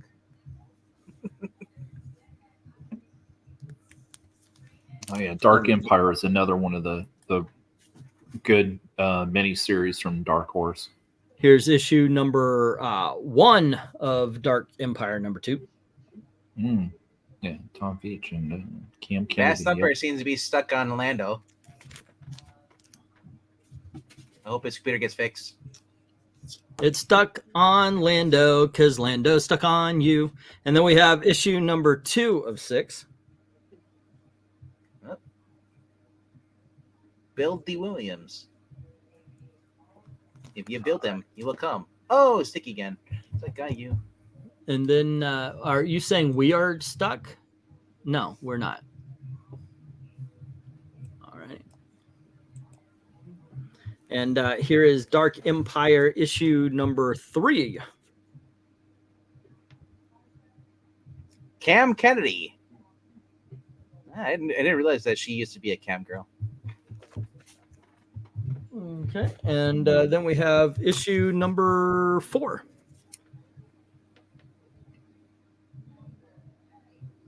There we go. And very good art on these covers. Back when Star Wars actually meant something. Yep. Now, do you have the 30 variants of those? I didn't know there were 30 variants. I know modern day comics would have 30, but they didn't do that back in the day. Yep. That's the joke. There's actually an orchestra soundtrack to Shadow of Empire story, so that's actually kind of cool. Eric Breen joined in so he could get tired of being on another stream and want to leave. I'm pretty sure the thing is he jumps in and it went from Bronze Age to Star Wars. We're back to Bronze Age, ladies and gentlemen, with issue number 4 of I'm away. There you go. Issue number 4 of one of, if not the greatest Bronze Age series. It's What If. This is nice. Yeah, and it is in awesome shape. There you go. And we have issue number 8. What if the world knew Daredevil was blind? Yeah, I bid on a few more extra. I know you guys kind of rejected the last batch, but what you gonna do? Before you guys rejected them, I already put bids on these. What are you gonna do? Not bid. I know, right? Here's issue number 12. What if Rick Jones had become the Incredible Hulk? There should be a what if J. Jonah Jameson became Spider-Man. There you go. I'm not quite sure how that would happen unless Rick. This is going to be one of the big dogs of the night, and this is What If issue number 11. What if the original Marvel bullpen became the Fantastic Four? And you have Jack Kirby and Flo and Stan Lee and the guy I always forget, Saul Brodsky. Saul Brodsky. Wait, there was no Girls in Comics back then. No. Flow never existed because women didn't do anything with comics. However, Flow did start off the biggest argument in comic book history. I thought Flo only showed up once a month. There you go. Ba-dum-bum. And she's aunt to everybody. But there you go. What if number 11? That's going to be one of the bigger dogs. So is this one. This is where Tony Stark gives up the armor. It's issue number 169. You know why he's upset? Because he doesn't have the nose piece. He's missing the roller skates. And then you know, This isn't a Flow story, but her replacement at Marvel left after about a year and went to work for Rolling Stone and used her connection with Marvel to somehow get an interview that landed the Hulk on the cover. Oh, yeah. I remember that cover. Let's see. What if Lando became a Jedi? Next up, we have GI Combat featuring the Haunted Tank. This is issue number 180.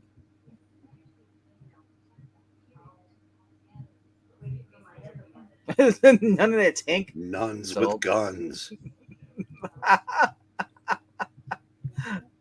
There you go. And then we have Sergeant Rock, the Losers, and the Haunted Tank in issue number 200 of GI Combat. Maranya sent you the thing. She says she wants at 169 of Iron Man.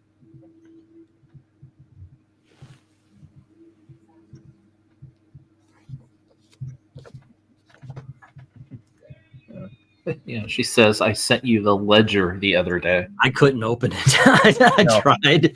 I just couldn't open the link. Let's see. We have Luke Cage Power Man, issue number 38.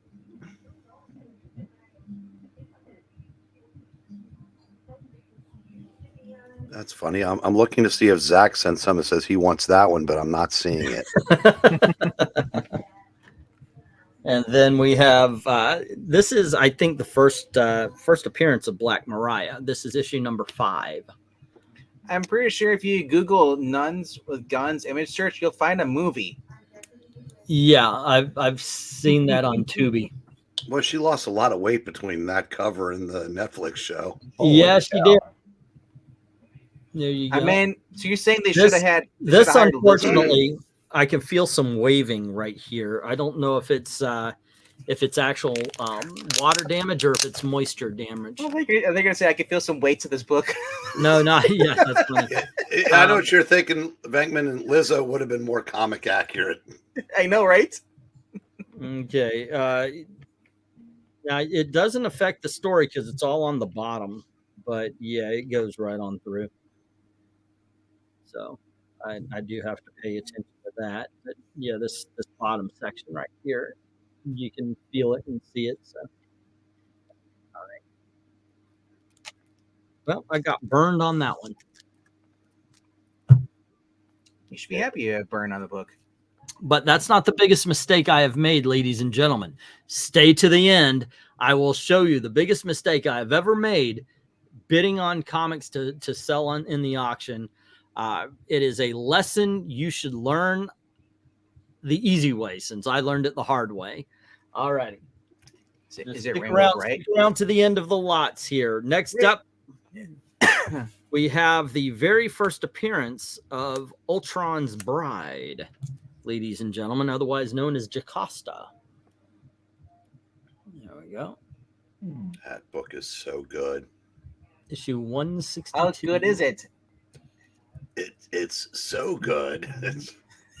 So good. It would have been awesome, but Wonder Man's wearing the crap costume. Yeah, well, and I've heard rumors that might be what WandaVision season 2 is based around. Ah, okay. That means no Iron Man or Black Panther. That story's kind of useless. Okay, so here is issue number 1. These are books. I know sometimes I buy books where I'm like, oh, that's really cool. I'm going to see if that'll sell. And usually it doesn't. This is National League Big Special Baseball issue number 1 collector's comic. Richie Rich, Casper, and Wendy in the National League.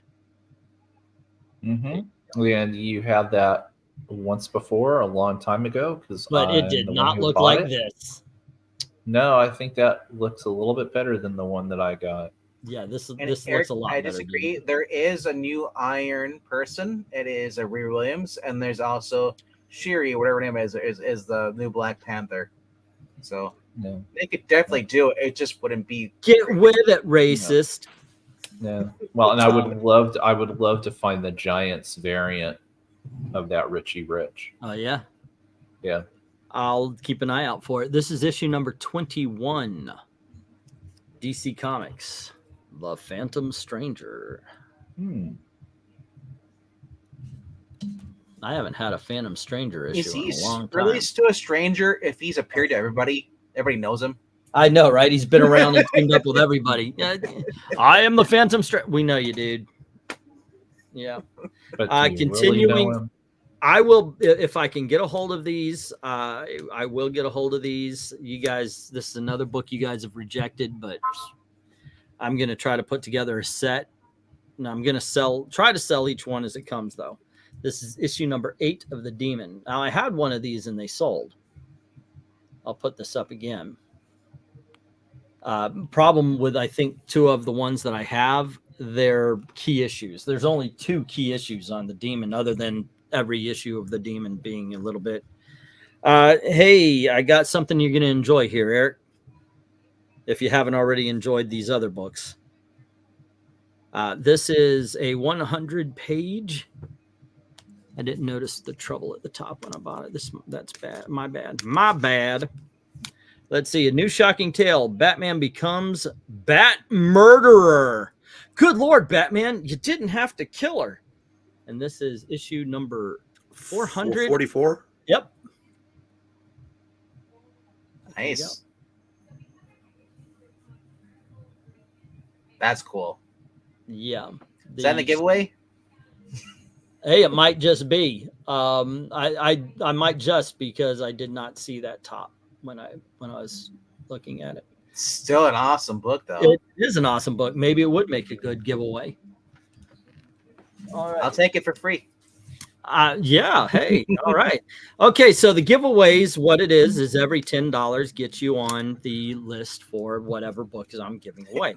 If I happen to put up a really huge book, then it pops up to 20. But that's what happened last week. We had 3 books on the list.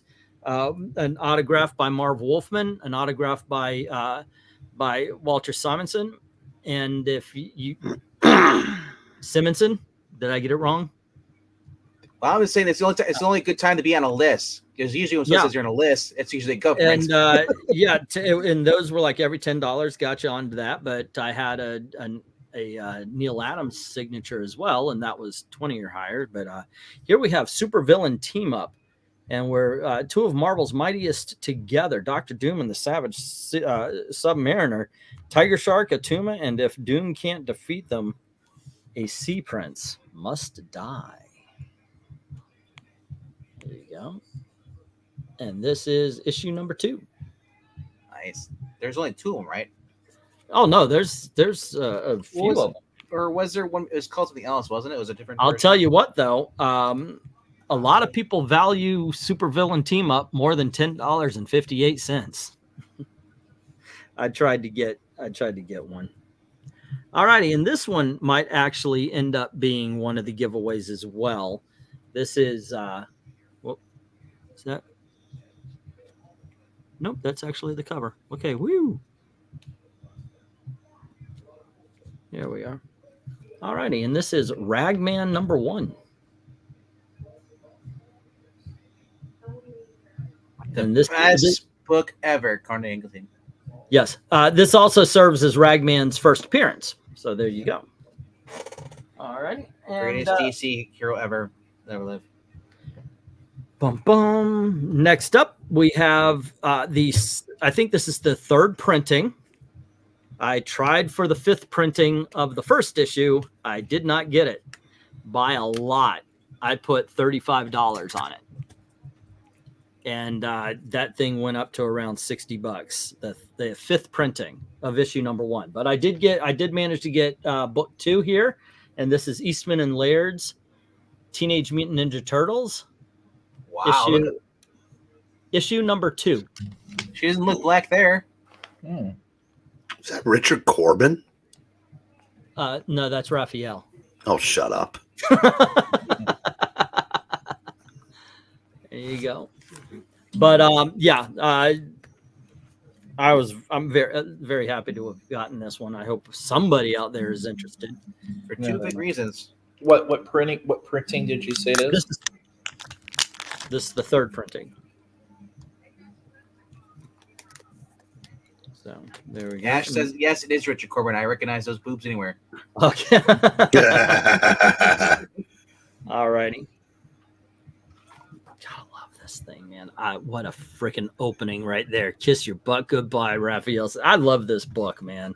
The first issues, like the first 4 volumes, are freaking awesome.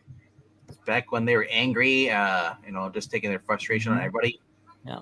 Then they started smoking weed and lightened up, and now they're just happy. Yeah. All righty. So there we go, guys. That's obviously going to be one of the big dogs. Okay. Now, some would say this next guy's first appearance was in the 50s. The first person to have the name was in the 1950s. Eric Breen? Yeah. But to me, this absolutely is his first appearance because this is the guy you're following today. You know who I'm talking about there, Eric? Nope. All righty. Issue number 474. Do you know who I'm talking about now? Of Detective Deadshot. The first appearance. Comics. The first appearance of Deadshot. I swear, you're like that kid on a diner who just calls out all the answers out before the question. There you go. Well, no, I love the fact that Eric knows by numbers. You know, it's like, aha, yeah. So there you go. Modell is who you're thinking of. Yeah. See, I can remember this. There you go. And we've got the first appearance of Deadshot, ladies and gentlemen. What do you think about that, Venkman? 1950s. He's he looks like the Monopoly guy. He's he's a Western dude more than this. Do you think this is the first appearance of this character right here? Well, first, Kevin Bacon was great at that. And secondly, it looks like he's got boobs over his shoulders. Okay. Let me get a serious answer. LK and Eric, what do you think? Is this an actual first appearance? No, because if it is, then it detracts from the greatness of the 6 Englehart issues for bringing back not only Deadshot, but Hugo Strange and the Monster Men. Boob shot. There you go. Money shot. Yeah. All righty. It's the first modern appearance. Yes, so, it is. Yes, it is. Yeah, that's the way you have to approach it. Yeah. Wait, modern or today's? Yeah, modern? well, it's the same thing happened with Two-Face, Penguin, and so forth. And I used to call it modern. Eric B has some comic graphic memory. Yep. Where does? Go on ahead. I was just gonna say, that was considered modern back then. We're many years past that. Is that still modern? Yeah, I know. I always thought it was weird that modern comics, it starts in 1990 and it ends today. I'm like, that's 30 years, man. Okay. Almost 40. Yeah. But yes, that is only the third printing there, Ash. All righty. I want to talk to you about this comic book right here. Holy shit. Nice. Oh, yeah. Oh, yeah. Right. I agree with you. Holy shit. So, okay. So I got this comic and I'm going through and I'm bidding and I see it. And I say, fuck yes. I want to put a holding bid. So what I do is I put a bid really quickly, but it's, in my opinion, so low. There's no way anybody's going to be. I'm going to get it for that price. I put $15.67. And I'm going through after I do, because I'm like late night, I'm bored. I'm like, click, click, click, click, click. I see this. Oh shit. Yeah. I'm going to get a holding bid on it and see if, I can maybe get it later. And then I notice, well, wait a second. This thing should have already, it's like 1 day before the thing ends. I'm like, this thing really should be at like 110, 120 bucks. This is a serious fucking comic book, kids. So finally, I take time out to read what I'm bidding on. The front cover. It's just the cover. Just the front cover.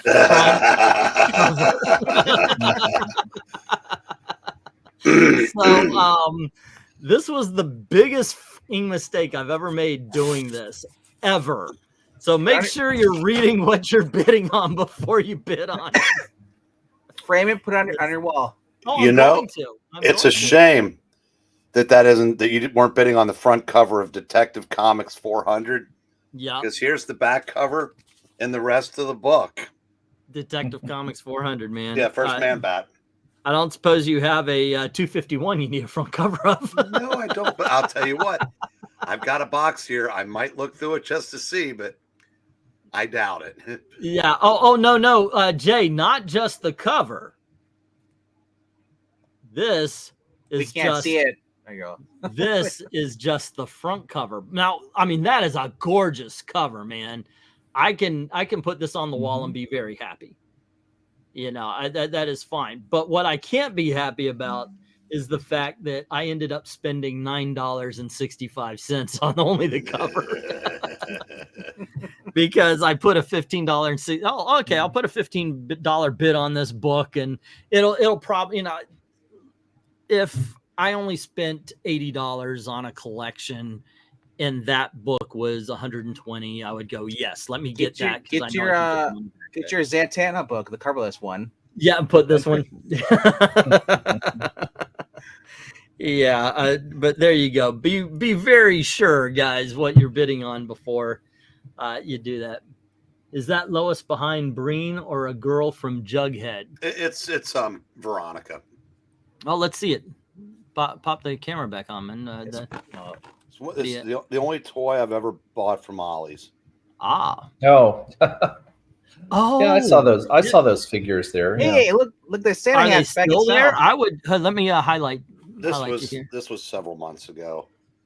Oh, I would get that. Yeah. It's got this sticker on the front though. That's cool. Yeah, and they do not come off. Have you tried a hairdryer? No, I don't have a hairdryer. Those are very difficult. Wait, you have hair? You know a hairdryer? That's an answer. I don't need one. I've never. Nail polish remover works. 15 years. Oh, I like the fact your Santa hat on your basketball is now back in season. Yeah. Yeah. All righty, there you go, guys. All those books are going to be in the auction on Saturday. If I have room, I've got a whole bunch of books from the auction previous that didn't make it. And that's why I put the Christmas Hitman back up too, because every Christmas cover should have a gun in Santa's mouth. Agreed. It isn't Christmas without one. Amy will read that on Sunday. I've been looking England team. You were talking about Psycho Man. He is in this game I'm playing called Marvel Contest of Champions. Really random fighter to put in. Never heard of him before. Yeah, I always kind of liked him, but and I especially liked his bid in the Ultimate Fantastic Four. The Ultimate Fantastic Four, in my opinion, was the best of the Ultimates, by the way. But there you go. Was there anything that looked cool to you guys? Well, that Batman one, 444, I think it was. Yeah. Detective 444. Okay. That looks phenomenal.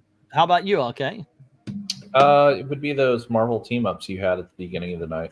Yeah, Carol, the one with Miss Marvel and Spider-Man. Yeah. How about you, Eric? Did you see anything of interest? Yeah, there were some really cool team-ups that you were showing before I came on. And the front cover. Front cover of Batman, yeah. Yeah. Who needs a metal print? I'm glad you reacted the way you did because you helped sell the thing story. I'll say is, I'd rather pay $10 for that and put it up on the wall than spend 10 or 15 or 20 bucks at one of the manufactured, pieces at Hobby Lobby or something. Yeah, this is you're right about that. This is the original cover from the book. It's the actual cover. Now he's going to have How about you guys? What do you guys see that might have interested you? Austin is saying Teen Titans, Brave and the Bold, the Dark Horse Star Wars, The Witching Hour. Is that a reprint of the Joker issue? No, this is the front cover of that very, very, very popular issue. I've always said if you can get a cover of a book, it's great, because I mean, modern books, some have great covers, but the stories are horrible. So you just get that cover, you're good. Mm-hmm. Well, this is an awesome story, but the thing is, and think about this. Okay, I made a mistake by not reading what I was bidding on, but unless we all made a mistake, then there was somebody who drove that thing all the way up to $9. There was actually interest in that cover only to the point of $9. So I'm thinking, what if I could put this on eBay for like 15? I don't know, maybe. While you're Trooper Maranya, that would bug the heck out of me. What do we do, Austin? That's even in the winter. I stay until it's in and still it's dry. I can't.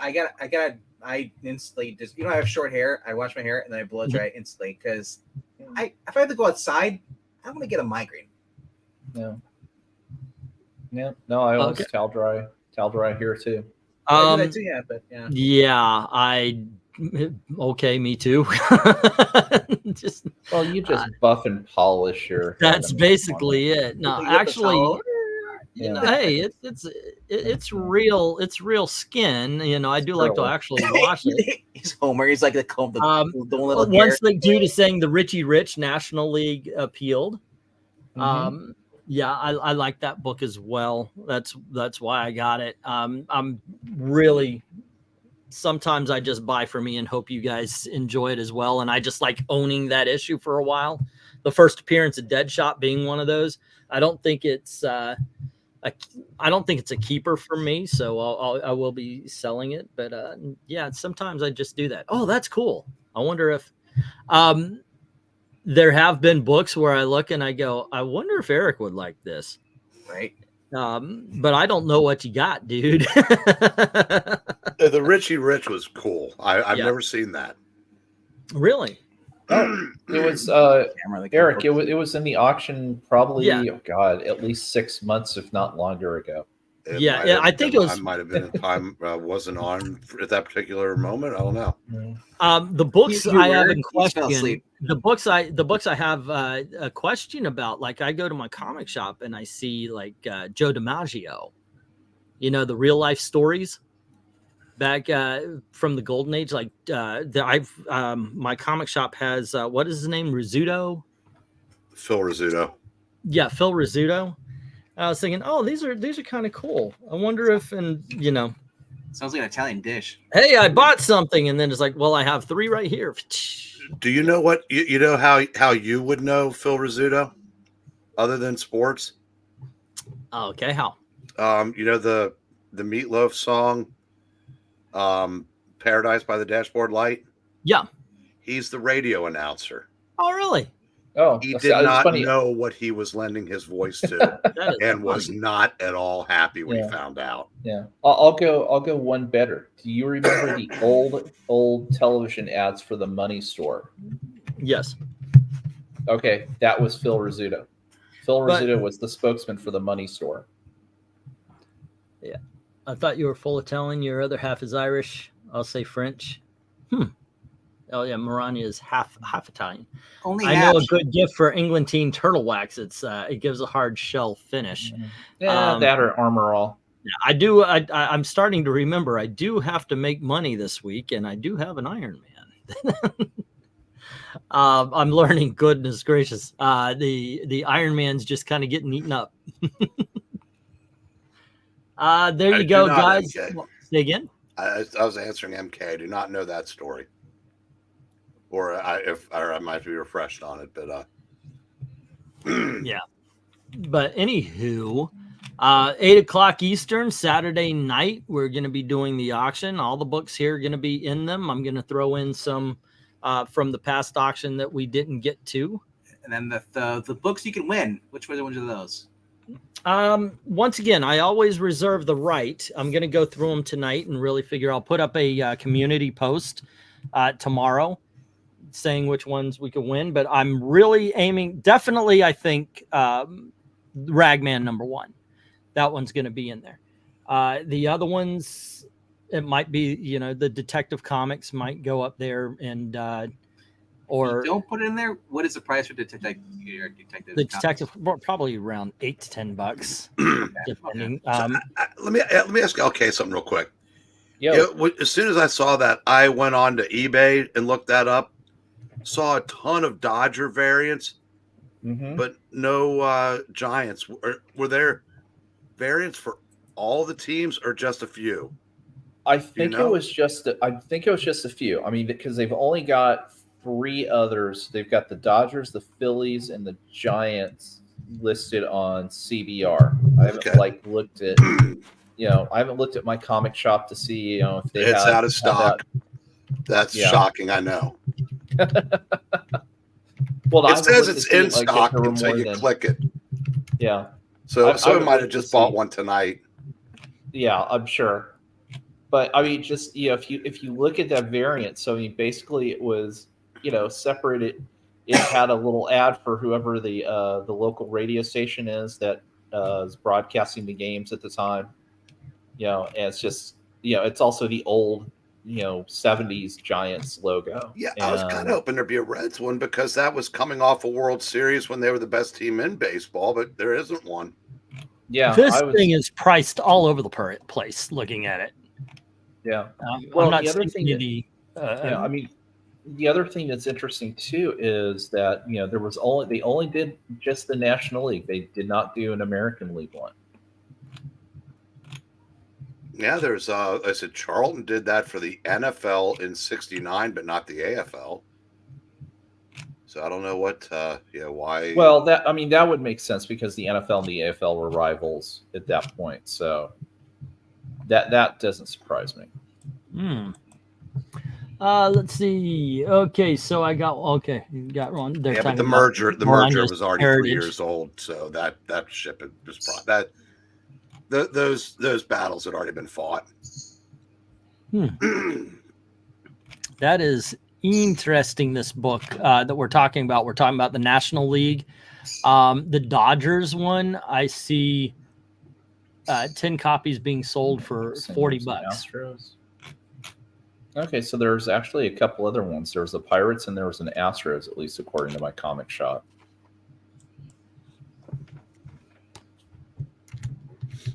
Yeah, well, I'll keep an eye out for these. I didn't even notice that there was a difference. Yep. And mine is just the National League. It's just well, let me check. I thought yours. Yeah, was yours was the. I thought yours was the just the regular generic. Yeah, mine. But I got to tell you, I'm looking on the eBays, and mine seems to be the harder to find. Oh, here's one of the Giants, and that one's for 30. Well, a little less than 28, actually, about maybe 25. Oh, I didn't see that one when I looked. But yeah, mine is not as easy to find as like the Dodgers. So the Dodgers are all over the place. Yeah, that is something. I just want to, because I read the description, and there's a lot of players, featured in the book, and this is the book that we're talking about right here. Yeah, I get that'll probably be fun to look through. Mm-hmm. I finally found a Richie Rich that I actually wanted. Am I being guilted out of this one too? Oh no! I'll order it on eBay. Are you sure? Because Lord knows I owe you a lot, man. So I want to get a Justice League 51. Justice League 51? Yeah. Like the original? Yeah. And what are we talking about here? Well, it's a great early Zatanna appearance. I think it's the first time she was on the cover of a Justice League. Let's see, Justice League 51. Of course, it's showing me all the new shit. Oh, okay, I know this one. Yeah, I've seen this one around. I'll keep an eye out for it. But I've seen that one around a couple of times. Let's see. Do you still talking about Maranya's heritage in the chat? But there you go. Let's see. We've been on for $1.55 here. Should we go for a couple more hours? Talk about this that's going around or something, or just let it go? All righty, cool. All right, gang. All this talk about Italian. I want spaghetti. I want all of it. Yeah, me too, actually. Okay, so tomorrow we on Friday we might do the talking about all the stuff that's going on. I haven't weighed in on the fact that, okay, look, comic book creators, if you're fighting with everybody, you're the problem. Just saying. We might do another bad comic beatdown, although the last one bombed like it hasn't even made 100 views yet. Nobody gives a shit about Green Lantern 2. I hope you guys at least mentioned the bait and switch bullshit they pulled with the cover. Where it was the same trade dress as the regular Jeremy Adams Green Lantern. And the backup was him being, gay. But yeah, the other one, I said it was. I'm sure they were hoping people would just grab that, thinking the new Jeremy Adams was out.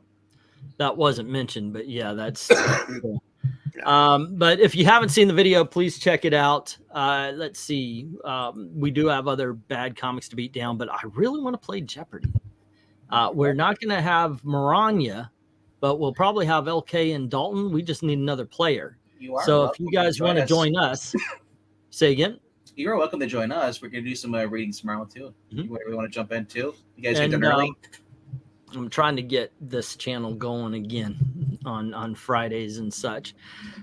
So we got the Jeopardy. I know you guys are going to be doing some BS. I think you guys were over at Geeky Puppet Show. They're doing an ode to Dylan Mulvaney. No, we're doing talking about how much they love them, and yeah, we're doing X-Men 98. So and over on I Love Comics, he is going to have Dylan Mulvaney on it. That would actually get a lot of it would. Well, I don't know. His speech at where was he? He appeared at some college and didn't draw shit. Yeah, that's true. But old man yells at Dylan Mulvaney for 30 minutes might actually get. There you go. I try not to guilt. I give gentlemen reminders. I mean, you do tend to forget things at times. Englantine, see the missed books during the final tally and auction. Yeah, that's true. That is true. If it's old man like Grandpa Simpson, that funny yelling at Dylan Mulvaney. Eepa! I remember back in my day, we carried around onions on our belt. It was back in my day, we used to beat the shit out of your kind. Nice handlebar, Venkman. You're getting a compliment on the mustache. Actually, a goatee. I just have great. Dude, what's it feel like there, man? Look at that. Look at that, Eric. All the freaking salt he's got in that pepper shaker. He's had that for as long as we've known him. Yeah. You talking about? I just shaved the sides off. It's been white. Shit, now granted, he was clean shaven when we started the stream earlier tonight. I know, right? He's like a chia pet. If you water him, it just grows all out. That white, actually, it's not great. It's he's growing his winter pelt, so he's off. This is my B12 to help with the memory. Which, by the way, I maybe do have to get checked out. My mom said that she was tested, and she doesn't have it, but she does have the gene for it, which makes both of my parents. So, others tested and approved. Yeah, Alzheimer's, dude. So I definitely don't want that at fucking 50. No. Well, the good thing is that we'll get the good videos from the back of the day. Yeah. Well, I will not be making fun of you because I couldn't think of the quarterback that had the great game for the Bengals 2-3 nights ago. I had to look it up. Joe DiMaggio. We were just talking about him. Yeah, and that's not. I mean, Jake Browning, former Washington Husky great, not to be confused with Browning Nagel. By the way, this is so fucking accurate. I remember I take B12 when I remember to. It is so freaking accurate because this should be halfway gone by now for when I bought it, but it's like, oh yeah. The problem is I heard you could overdose. Gail told me that's where I heard it from, and the first time I had, that's good. Yeah, but you remember that you did. Take one a day and just set your alarm for it. Oh no. The thing is it's it's tasty. These are some good fucking candy. So if I am doing something, I'm just mindless. I got the jar open. I can eat these until the freaking jar's gone. It is really good. Do you remember the first girl you kissed? Yes, I do. Wait. Do you mean serious girlfriend kiss, or do you mean like 8-year-old kind of pick on the cheek kind of thing? Rosy palms. Yeah, kissing your hand doesn't. The first girl I kissed, like, I think it was 7, maybe 8 years old. Her name was April. Yeah, I remember that. Because we actually were friends for a long time after. But the first girlfriend type I kissed. Who was the first girlfriend? Well, hey guys, I gotta go and I gotta get to work early in the morning, so I will catch you later. Have a good one. See, okay. Let's say, yeah, I kissed my first girl at 6. I had my first cigarette at 7. First drink of beer at 7. It was I was predestined to end up fucked up. I got busted. The first time I was really a smoker, I was 5, and I was stealing my Uncle Johnny's cigarettes, and then he found out, and he did that whole thing where no, you're gonna smoke all these. Keep going. Okay, I'm done. Yeah. And I've never smoked seriously. I mean, I had a cigarette, when you're a teenager. Okay, yeah. But I was never a smoker again. The girlfriend. Oh my gosh. He kept smoking. And he's like, wait, you're supposed to get sick of these. No, these are more. Wow, yeah, these are good. These are much better than my dad's. We lived on Tampa Bay, a little one-room shack. It was me and my brother. I don't know if Nathan born at that point. And it was just that kind of life. We were very much run around, do whatever the hell you want until the street lights come on, and then it's time to go home. We got into a lot of trouble because we were right on the bay. We got into trouble one way. We used to go, the shrimp boats would come in and they would lift their catch and they would swing it over and then they would put it down. But as they lifted and they swung over, a whole bunch of shrimp would actually fall into the water. And so when they did, we all in the boat moved out of the area. We jumped in and we would have little bags and we put shrimp into our little bags and boom, it's free shrimp dinner. And we did the same thing where we would go out into the bay and we'd catch hermit crabs and all sorts of stuff. At one point in time, we got in some serious freaking trouble because we noticed, holy shit, there's big crabs down here. We would swim to the bottom of the ocean. I'm not talking about like 900 feet or anything. Here. And there's crabs in these little boxes. Let's just take them from that. So we must have stole like hundreds of dollars worth of crabs from these from the crab traps, and we ended up getting in trouble with that. But we did that kind of stuff, and we would steal cigarettes and booze from wherever we could and drink and smoke. And I've never seen any guys so happy about having crabs. Right. I was going to say if there was any karma, he would have gotten it from that first girl. But yeah. Right. She actually did end up becoming a stripper. The first girlfriend, though, I think. Yes, big crabs down there. I'm trying to remember. Did I have a girlfriend in middle school? I don't think so. So it would have been high school. Yeah, the two girls that used to go to bars when they were in the 5th grade. that I went to school with did become strippers, probably at that bar. Right. I'm not making that up either. That was scary. Oh, really? They Wow. could get 11 years old and they could get into bars. No, well, this is, by the way, before I met Gail. But we did go to a street, and there she was. Oh, hi, Aaron. I was like, okay, we're going somewhere else. Yeah, I want to say, is it a girl named Michelle? I guess. Yeah. The actual girlfriend one's harder to remember because I don't remember who was the first girlfriend. You realize you can just make up a name and I know y'all wouldn't know. Right. But I'm gonna head out, guys. I think we all should. We're way off base here. We're way off track. Also, shout out to you were headed to second base with this story, I think. Yeah, in a swimming pool, by the way. Yep. Shout out to your brother who you just said you just got glasses now. You can see. Oh yeah.